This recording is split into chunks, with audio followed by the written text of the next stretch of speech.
れだわ。 Halo guys, selamat datang lagi di channel ini bersama gue, Reborn. Buat yang baru gabung, jangan lupa dibantu like dan di-subscribe ya. Pada video kali ini, kami akan kembali melanjutkan pembahasan mengenai official leak atau bocoran resmi terbaru dari chapter selanjutnya manga Tokyo Revengers. Lagi-lagi bocoran ini datangnya dari akun Twitter resmi Ken Wakui Sensei. Jadi perihal kebenaran dan juga keakuratan bocoran ini sudah bisa dipastikan 100% kebenarannya. Yang menjadi persoalan adalah mengenai kapan tepatnya bocoran panel manga ini akan dimunculkan langsung oleh Ken Wakui Sensei di dalam manga Tokyo Revengers ini. Berdasarkan pengalaman yang sudah-sudah, biasanya bocoran ini akan dimunculkan di dalam manganya dalam periode waktu 3 minggu ke depan, atau tepatnya di chapter 232 dan paling lambat di chapter 233. Oh iya, kemarin kami sudah posting video terbaru yang menjelaskan mengenai bocoran untuk chapter 230. Jadi, bila kalian belum nonton video itu, kami sarankan kalian tonton dulu ya jika ada waktu, karena semuanya akan sangat berkaitan sekali khususnya dengan video kali ini. So, tanpa berlama-lama lagi, buat kalian yang penasaran dan ingin tahu mengenai penjelasan lengkap dari bocoran terbaru ini, kalian bisa simak terus ya video ini sampai habis. Pada hari Kamis tanggal 4 November, Ken Wakui memposting sebuah gambar sketsa terbaru pada akun Twitter resminya. Di mana pada sketsa tersebut, terlihat dengan jelas jika salah satu dewa terkuat penguasa Tokyo akhirnya kembali bangkit dan kembali menunjukkan kebrutalan serta keganasannya. Ada yang bisa tebak siapa orang ini? Ya, benar banget. Dia adalah Terano Minami. Walaupun gambar sketsanya masih berantakan dan tidak terlihat jelas, namun dari caption yang ditulis oleh Ken Wakui Sensei, informasinya ternyata sudah sangat lengkap. Jika memang benar karakter ini adalah Terano Minami. Menarik banget bukan?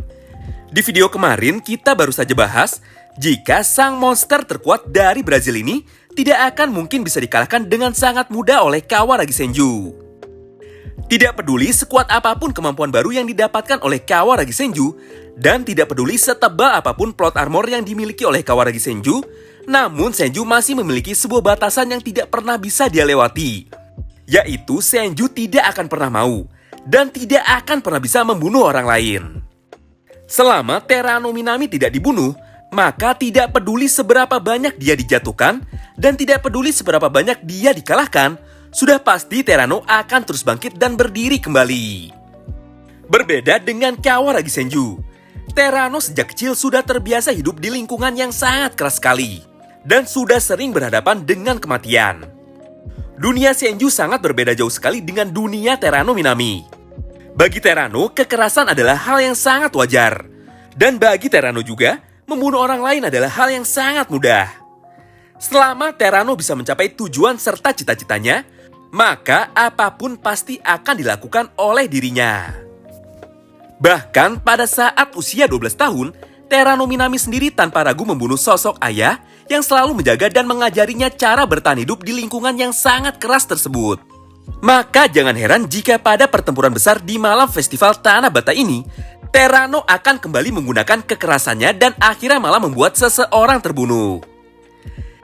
Jika kalian perhatikan baik-baik gambar sketsa dari bocoran panel manga ini, nampak jelas jika Terano sedang tertawa dan juga berteriak. Selain itu, di sekelilingnya terdapat banyak coretan tinta hitam yang tidak beraturan. Semua hal ini menandakan dengan jelas jika pada momen ini, Terano bangkit dan sudah kembali menggunakan Dark Impulsivity miliknya untuk kembali membalikan keadaan dalam duelnya melawan Kawaragi Senju. Pada gambar sketsa ini, terdapat juga bubble text di sampingnya yang berisikan huruf Jepang yang kami sendiri pun tidak bisa membacanya. Tapi karena ini adalah Terano, maka sudah jelas sekali ucapannya tidak akan jauh-jauh dari kata seperti ini. Contohnya, Vivo, Forte, Fortissimo, matilah kau Brahman. Ya, kurang lebih 4 kata itulah yang nantinya akan diucapkan oleh Terano Minami kepada Kawaragi Senju. Tentu saja info terbaru dari bocoran panel manga ini bukan merupakan sebuah kabar yang baik bagi kita semua. Dengan bangkitnya kembali Terano Minami, maka bisa dipastikan jika kali ini nyawa dari Kawaragi Senju akan kembali berada di dalam bahaya. Sudah jelas jika selanjutnya Terano tidak akan bertarung dengan cara yang adil. Terano akan menggunakan cara apapun. demi bisa mengalahkan, membunuh, dan memenangkan pertempuran besar antara ketiga geng terkuat penguasa Tokyo di malam festival Tanah Bata ini. Jika combo dari Wakasa, Benkei, Takeomi, dan juga Kawaragi Senju tidak bisa dikalahkan dengan tangan kosong, maka masih ada satu pilihan lain yang bisa dilakukan oleh Terano Minami, yaitu menggunakan senjata api ataupun senjata tajam. Wow, cukup menarik ya. Berdasarkan bocoran terbaru tersebut, kini semuanya pun perlahan-lahan mulai terjawab. Jika nyawa Kawaragi Senju berada dalam bahaya, maka sudah pasti Takemichi tidak akan tinggal diam saja. Dan sudah pasti Takemichi akan datang dan berusaha menghentikan Terano Minami.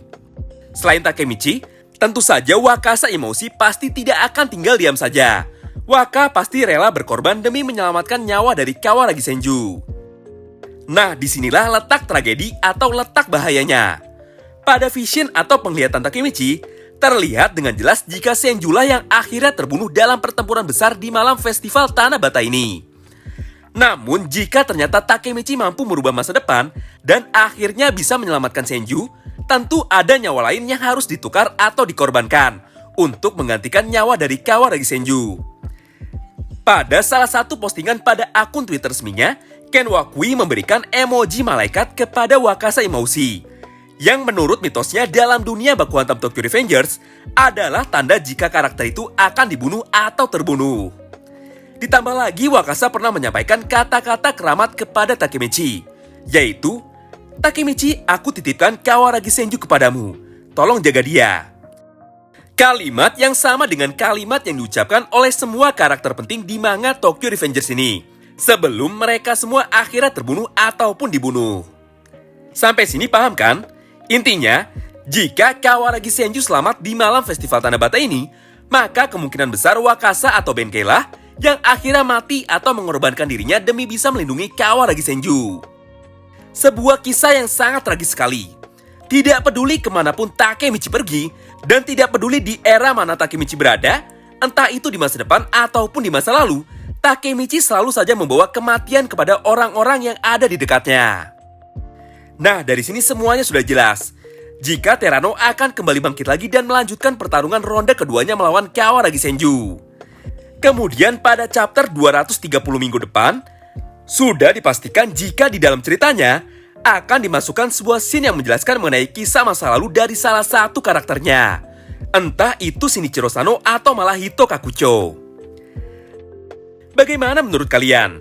Apakah pada pertempuran antara ketiga geng terbesar penguasa Tokyo ini, akhirnya Terano malah membuat seseorang terbunuh? Terima kasih banyak yang sudah simak video ini sampai habis ya. Sampai jumpa lagi di video selanjutnya. Bye-bye.